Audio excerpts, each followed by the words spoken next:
You know, Dave Roberts, I think he's made some moves that you can second guess to a degree. I mean, when he went to get Hill, I didn't love it, and yet all of the buttons that he pushed tonight seemed to work. How did you assess them in real time, Tim?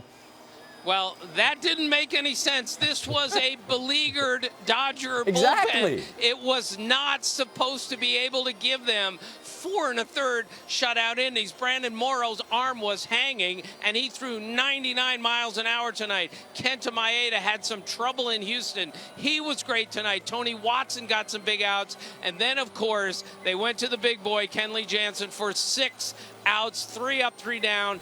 And remember, he had given up a run in 3 consecutive appearances. That's the longest such streak of his career. But tonight, he was his dominant best. So just when you say this Dodger bullpen does not have 13 outs to get, they got 13 outs and protected a lead against a great hitting Houston ball club. They are that, Tim, but they're different away from home.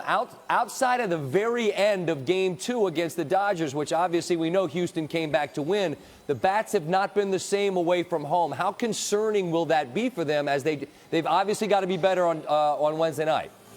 Right, and it should not be a problem. When you score this many runs, almost 900 during the regular season, and you are this much better than the second best offensive team in the game, you have to hit on the road, and yet it simply hasn't happened other than the 8th through the 11th inning in this ballpark in Game 2. So obviously Jose Altuve and Carlos Correa and the rest of those guys got to get going, and they're going to go up against Yu Darvish, who you have to think is going to be demonstrably better than he was in Game 3 in this series. So much more to go here. But, Scott, the bottom line is this, and you know this. When we get 6 games in like this, when we have 5 tremendous games, this deserves a 7th game. This had to go 7, and that's what we're going to get.